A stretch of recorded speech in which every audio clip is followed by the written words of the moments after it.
A ver, esto de aquí es muy importante, presten mucha atención porque son preguntas de examen. Cuando tenemos una inflamación, la primera respuesta de nuestro organismo, la primera línea de defensa de nuestro organismo corresponde a los macrófagos tisulares. Los macrófagos tisulares son aquellos que ya están ahí en el tejido. ¿Se acuerdan que dijimos que los monocitos cuando llegan se convierten en macrófagos tisulares y se quedan ahí durante algún tiempo, meses o años? Y esa constituye la primera línea de defensa frente a un microorganismo invasor. Aquí si querés ver si está grabando, ¿verdad? Esta primera línea de defensa por los macrófagos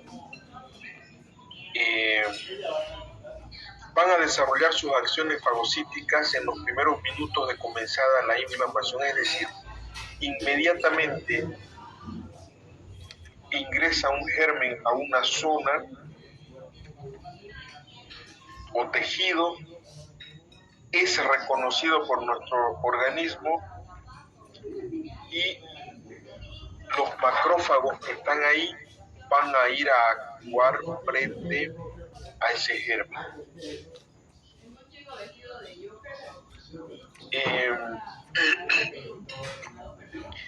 Resulta que hay muchos macrófagos que están, por decirles, en una zona más alejada y se van a desprender de su sitio, de su tejido, y se pueden movilizar en respuesta a los factores quimiotácticos.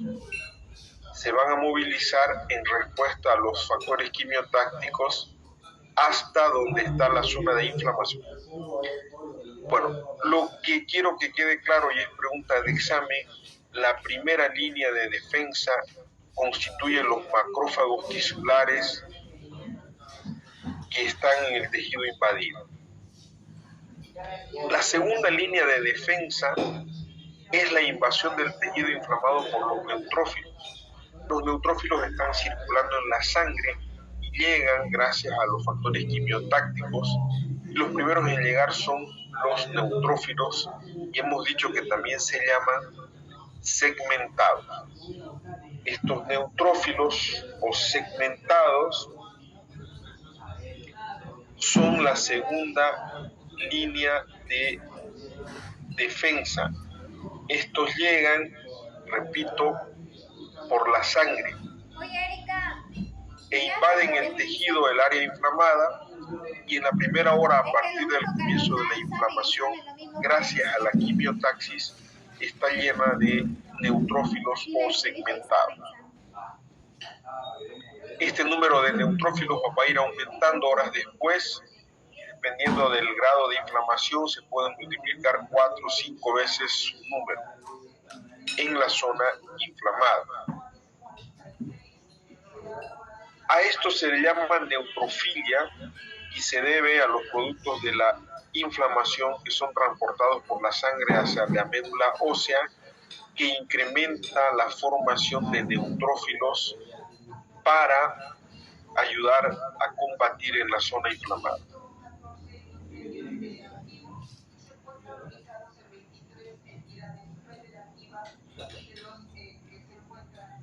La tercera línea de defensa es una segunda invasión del tejido inflamado por los macrófagos. Y nuevamente les recuerdo que los monocitos son los que llegan y al pasar al tejido se convierten en macrófagos. Entonces, podemos decir que la tercera línea de defensa es la llegada de monocitos, la tercera línea de defensa, correcto, es la llegada de monocitos, una segunda invasión de monocitos que se van a convertir en macrófagos.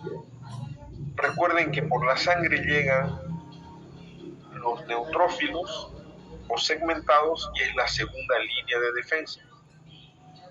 Detrás de esta segunda línea de defensa llega la tercera línea de defensa constituida por los monocitos que al pasar al tejido se convierten en macrófagos. Entonces, junto a la invasión de los neutrófilos o segmentados, por detrás están los monocitos que, repito, por tercera, cuarta, quinta vez, al llegar al tejido inflamado, aumentan de tamaño para convertirse en macrófagos. El número de monocitos que circula en la sangre es muy bajo, sin embargo, se ve incrementado minutos después de una inflamación por la mayor proliferación de monocitos que vienen de la médula ósea. Si hasta ahí no se logró controlar la inflamación, la infección, entonces en ese momento aparece la cuarta línea de defensa, que tiene que ver con la médula ósea. La médula ósea, cuando no se controla la infección o la inflamación, actúa aumentando la producción tanto de segmentados o neutrófilos como de monocitos, es decir, se promueve la hematopoiesis con la producción de la línea mielocítica para aumentar la producción de granulocitos, en especial los neutrófilos y los monocitos. Entonces la cuarta línea de defensa le corresponde a la médula ósea, que se va a encargar de incrementar el ejército de neutrófilos y de monocitos. Perdón. Hablemos de los macrófagos. Tienen una gran capacidad fagocítica, pueden fagocitar partículas relativamente grandes y nos van a defender principalmente contra bacterias, pero también contra virus, protozoos y algunos hongos. Esto es lo que ya habíamos visto en la anterior clase.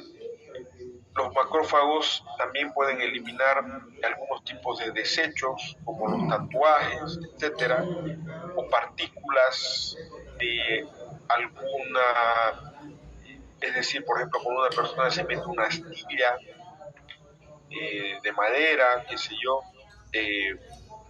los macrófagos también van a ir a intentar fagocitar a cualquier cuerpo extraño. Eso es un proceso de fagocitosis. Ya saben ustedes que ahí vienen los lisosomas y van a actuar sobre esa partícula fagocitada para desarmarla. Esto también es importante, cómo se desplaza un macrófago.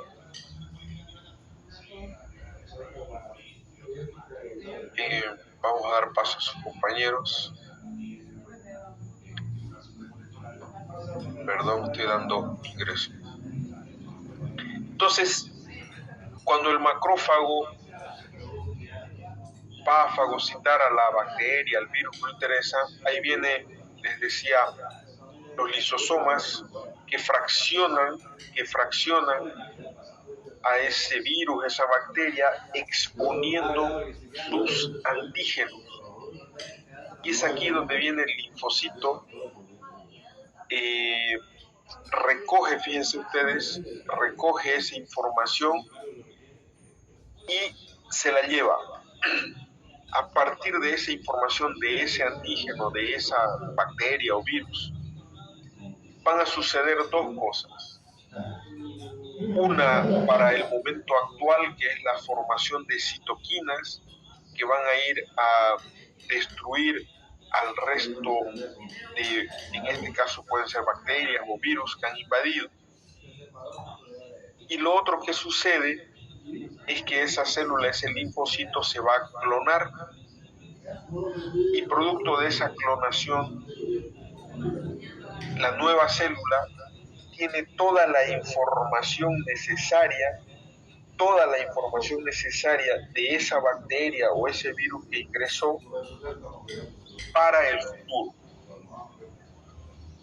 Entonces, estos linfocitos se clonan, se transforman en lo que se llama células plasmáticas, y estas células plasmáticas tienen toda la información genética de esa bacteria, de ese virus, gracias a la presentación del macrófago de ese antígeno.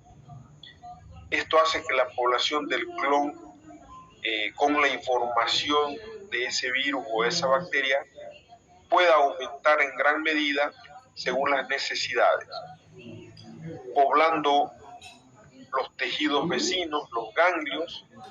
¿Por qué y para qué? En caso de una exposición a ese mismo germen en el futuro, ya nosotros, nuestro cuerpo, nuestro organismo tiene la información necesaria para crear los anticuerpos específicos frente a ese germen. Entonces esa célula clonada se mantiene en reposo inmunitario hasta en un futuro, que puede ser lejano o no, sea nuevamente activado por el mismo microorganismo a través de su antígeno. Entonces, ¿qué es lo que sucede? El macrófago presenta, hemos visto ya esto, al linfocito. El linfocito se lleva la información, y les dije que aquí suceden dos cosas. La primera, la formación de citoquinas para invadir o combatir en ese momento al germen, y la segunda, que esa célula se va a clonar y va a formar lo que es un linfocito B memoria o célula plasmática con toda esta información de este virus o bacteria para utilizarla en un futuro. A eso se le llama células de memoria. El otro evento que sucede es lo que les decía, que esta célula al clonarse aumenta de tamaño. En cualquier momento, tanto en este momento como en el futuro, va a formar los anticuerpos que van a combatir al germen invasor. Eso sucede en la primera infección frente a un virus o una bacteria, y nos quedamos con esta información de ese virus o de esa bacteria, no interesa. Meses después, cuando ese mismo virus o bacteria vuelve a entrar a nuestro organismo, y antes que desarrolle todo el mecanismo de la nueva infección o de la nueva enfermedad, se activan los linfocitos B memoria porque reconocen a ese antígeno invasor, y al reconocerlo, lo encaran,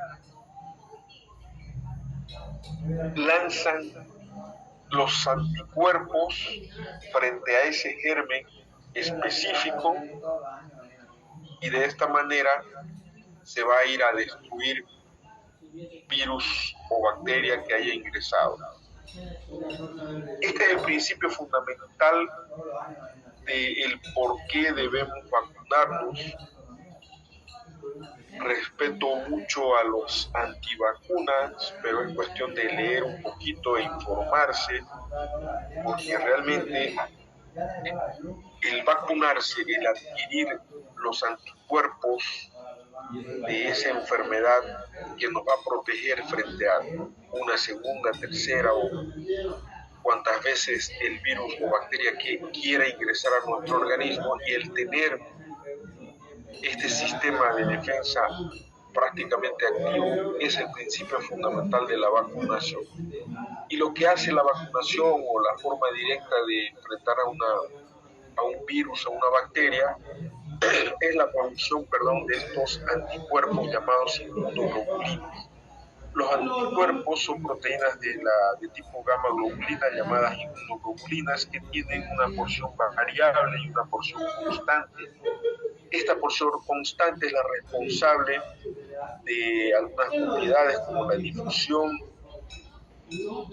la adherencia a las estructuras de los tejidos para quedar ahí firmes, y la fijación al complejo del complemento. Ese último punto lo vamos a ver más adelante. Pregunta de examen: existen 5 clases o tipos de anticuerpos y cada uno de ellos tiene una denominación que se adopta con estas letras: IgM o inmunoglobulina M, IgG o inmunoglobulina A, IgA o inmunoglobulina A, IgG, IgD y la IgE. Estas dos primeras tienen que ver con la infección aguda, es decir, que la persona está cursando en ese momento con la infección, con la inflamación. El IgG tiene que ver con un sistema de defensa antiguo, es decir, si yo tengo IgG para una X bacteria o virus, quiere decir que yo antes tuve esa bacteria o ese virus. Si quiero saber si actualmente estoy cursando con esa enfermedad cualquiera, X, me va a dar positivo IgM, y si se trata del tubo digestivo me va a dar positivo IgA. Por lo tanto, la IgG es la mayor y constituye alrededor del 75% de todos los anticuerpos de una persona normal, producto de la exposición que viene teniendo o que tiene durante varios años. Los anticuerpos entonces actúan atacando, pregunta de examen, directamente al invasor a través del sistema del complemento,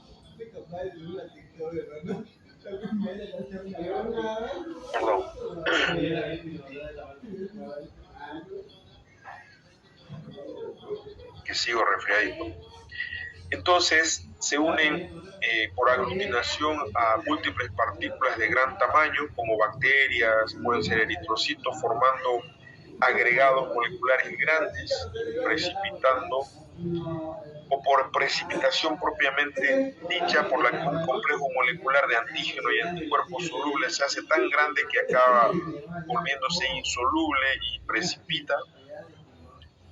O la neutralización, ahí está el sitio tóxico, el agente antigénico causante de la característica más importante de esa bacteria o virus para destruir a una célula humana, y lo que hace el anticuerpo es ir y neutralizar mientras pueda a ese antígeno de esa bacteria o virus. O por lo que se llama lisis, por lo que a veces los anticuerpos son capaces de romper una célula invasora atacando directamente a su sitio más débil. En este caso, por ejemplo, sería algo muy parecido a lo que sucedió entre David y Goliat, donde David atinó un golpe certero en el punto más débil de Goliat, siendo que era mucho más grande. Bueno, aquí sucede algo muy parecido, porque ataca al punto vulnerable. La lisis o destrucción de una célula va a producir, obviamente, la ruptura de una célula, perdiendo todo lo que está en su interior, y obviamente esa célula pues es destruida. Pero muchas bacterias han desarrollado estrategias para escapar tanto a los neutrófilos como a los macrófagos, y fíjense, esto es muy interesante.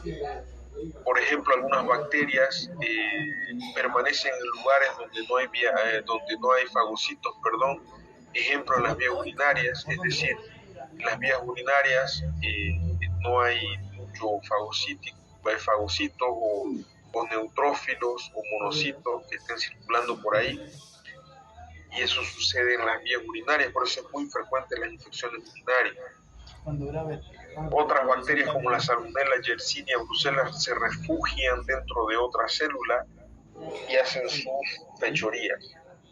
Otras logran matar a los fagocitos, por ejemplo la estreptolicina del estreptococo rompe la membrana de los lisosomas de las células granulocíticas, o pueden recubrirse o cubrirse o taparse de una sustancia que no sea reconocida como extraña. La típica historia del del lobo que se pone la capucha de la oveja y pasa desapercibida. Hay bacterias que pueden inhibir la fagocitosis, por ejemplo, Leishmaniae 5, el Streptococcus pneumoniae, perdón.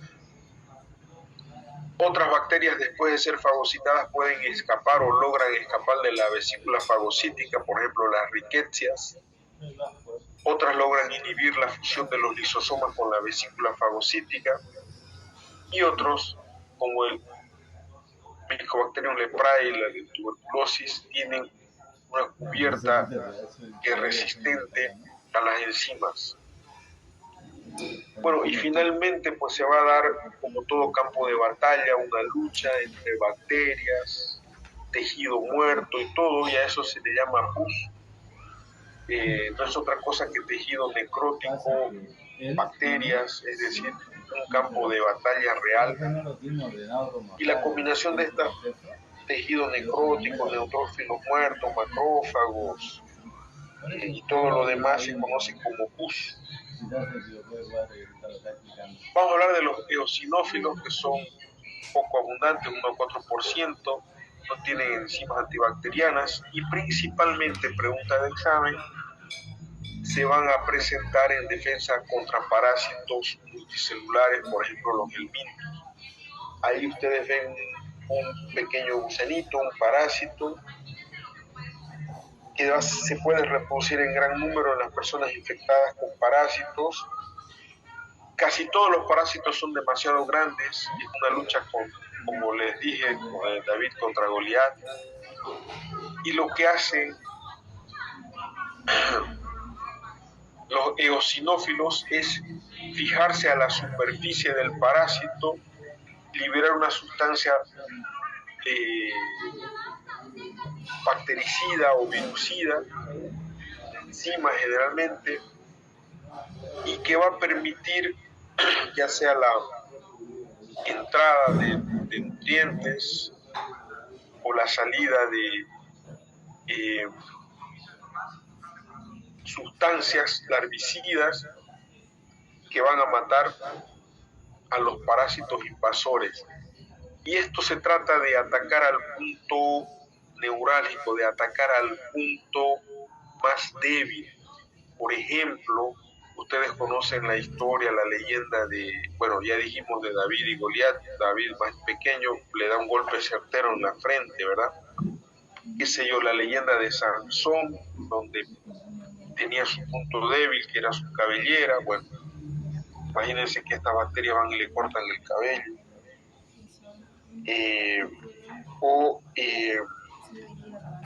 Perdón, no dije bacterias, estos eosinófilos van y atacan al punto débil, en este caso el cabello, digamos, ¿no? O también hay una leyenda, el talón de Aquiles, es su zona débil, lo mismo. Estos eosinófilos pueden ir y atacar al punto más débil, ejemplo, el talón de Aquiles, para que éste pierda sus poderes. Pero también a los eosinófilos no solamente se los relaciona con algunas infecciones parasitarias, sino también con la alergia. Muchos tejidos acumulan eosinófilos ante una reacción alérgica. Y una reacción alérgica no es otra cosa que una reacción exagerada de nuestro organismo frente a un tipo de invasión. Si bien se cree que los eosinófilos detoxifican algunas sustancias inductoras de la inflamación,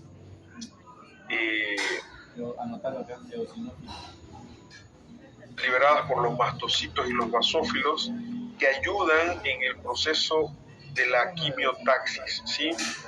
Es decir, los eosinófilos se relacionan mucho a dos cosas fundamentales: parasitosis y alergia, con la aclaración de que en el caso de la parasitosis no sucede una eosinofilia, o sea, una elevación de eosinófilos con todos los parásitos, no, solo con algunos, con aquellos parásitos que invaden tejido.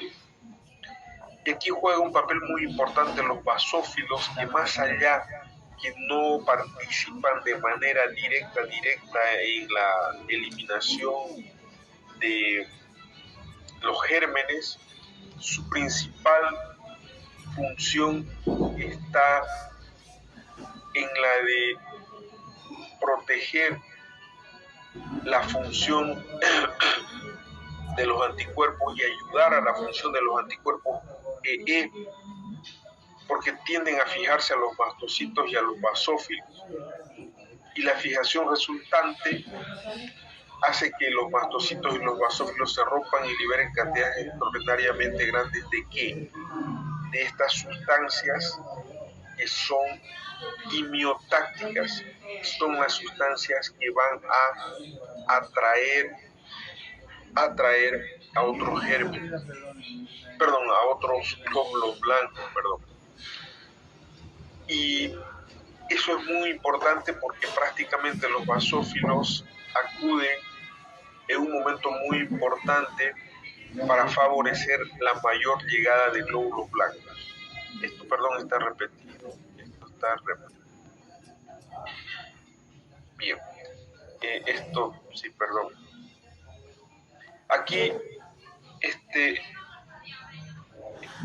esquema es fundamental porque miren, al inicio aquí está un parásito y lo empiezan a atacar muchos eosinófilos, pero no es que se lo coman, la unión hace la fuerza, atacan su punto más débil y mejor si son varios y prácticamente lo destruyen. Y para terminar esta parte vamos a hablar de la inflamación. Cuando una astilla, en este caso, lastima un tejido, recuerden que con esta astilla no solamente entra en el cuerpo extraño, sino también pueden entrar bacterias. Entonces, cuando se produce esta lesión, lo primero que sucede, chicos, es la liberación por este tejido destruido de sustancias o factores quimiotácticos que van a ayudar aumentando el flujo de sangre en esta zona, eso como efecto deseado. Como efecto indeseado es que la unión de una célula con otra se ve prácticamente invadida por los neutrófilos primero y los macrófagos después. Esto facilita, presten atención, la dilatación de los vasos sanguíneos facilita, 1, la llegada de mucha sangre, es por eso que recuerden que la sangre va acompañada de proteínas, y 2, la llegada de mucho líquido. Este líquido también juega un papel muy importante porque va a reemplazar a un tejido líquido que va a cumplir una otra función. Entonces, lo primero que sucede es la migración de un gran número de granulocitos y de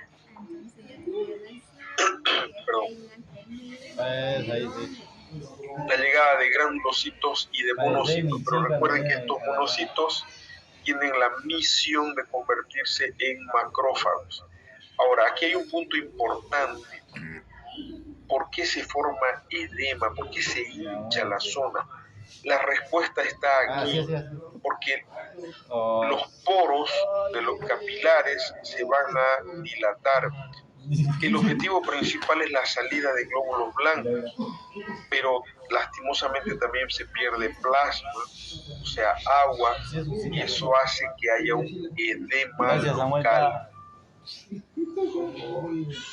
Esto es lo que sucede. Los signos de la inflamación son estos 4 y es pregunta de examen. Debido a la mayor llegada de sangre, hay lo que se llama rubor o color o enrojecimiento. Debido a que sale tejido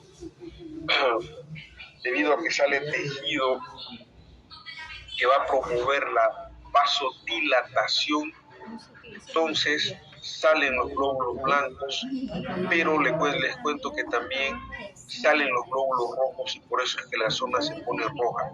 La zona se pone roja porque llega más sangre, porque sale tejido, glóbulos rojos, Arriba el naranja. Aumenta el calor por la llegada de más sangre.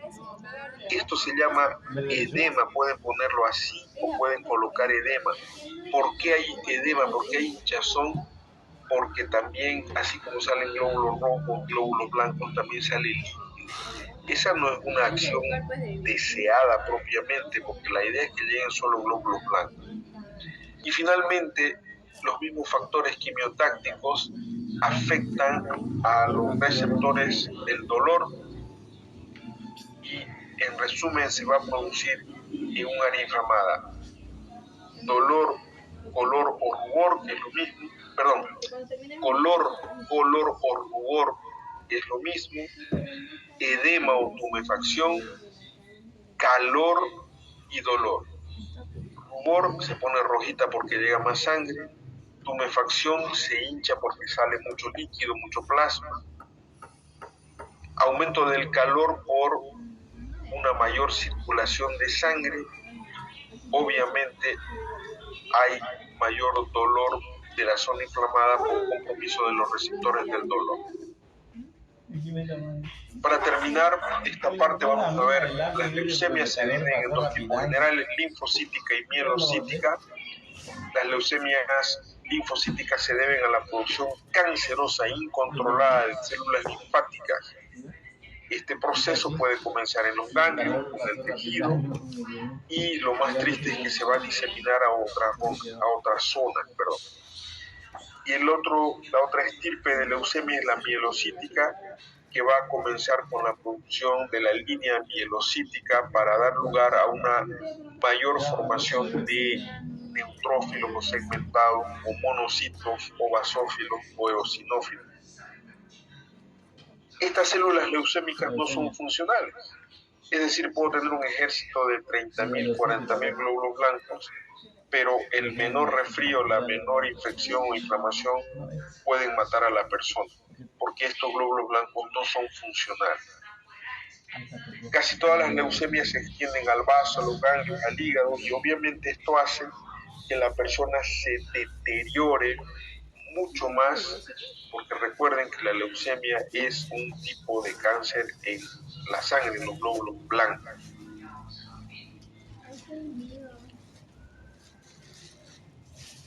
Y el cáncer es cáncer. Bien, ¿alguna pregunta? Vamos a quedar aquí. ¿Alguna pregunta? El tema o de lo que quieran. Menos de política, yo no sé nada. Una pregunta, doctor. Eso de la leucemia, no hay cura para eso, ¿no? En teoría sí, mi niña. En teoría sí, se puede, si se diagnostica a tiempo, la verdad es que se puede hacer mucho. Desde trasplante de médula ósea, primero se hace quimioterapia, radioterapia, trasplante de médula ósea, y se puede mantener al paciente con muy buena calidad de vida. Pero en definitiva el cáncer es cáncer, y bueno, lo ideal, claro, sería pues hacer un diagnóstico lo más temprano posible. ¿Qué más? No la escuché.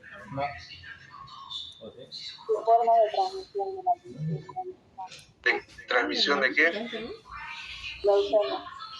No, mi amor, no es una enfermedad transmisible, es un cáncer. El cáncer no se transmite, digamos, o sea, no se contagia. Bueno, puede ser hereditario o genéticamente predispuesto, ¿no? O sea, no es que se transmita por contacto, por contagio, a eso me refiero. ¿Qué más? Doctor, sobre la formación de metástasis, eso no, creo que lo escuché, pero no me quedó muy bien claro sobre el cáncer. De la leucemia. Todo cáncer se disemina por la sangre, mi niña. Y este cáncer ya está en la sangre y estando en la sangre, pues se puede diseminar a cualquier lado. Eso es lo triste. Doctor, una pregunta. ¿La anemia también tiene algo que ver con la leucemia o no? Leucemia, glóbulos blancos, anemia, glóbulos rojos, anemia es pérdida de sangre, no tiene nada que ver. Ya, gracias. ¿Algo más? Doctor, ¿por qué dicen que después de la anemia viene la leucemia? ¿Quién dijo eso? He escuchado a varias personas en el ¿Quién es? hospital. ¿Algún médico? Sí, doctor. ¿Qué tipo de médico habrá escuchado, corazón? Es que no tiene nada que ver. Anemia es por pérdida de sangre, ya hemos visto. Aquí estamos hablando de cáncer, son dos cosas totalmente diferentes. Imagínense las mujeres, con todo respeto, todos los meses tienen una pérdida de sangre que les puede llevar a anemia en muchos casos. Y eso no les lleva a cáncer, o sea, no tiene nada que ver. Buen ejemplo, ¿no? ¿Qué más? Bien, chicos, el próximo lunes terminamos este.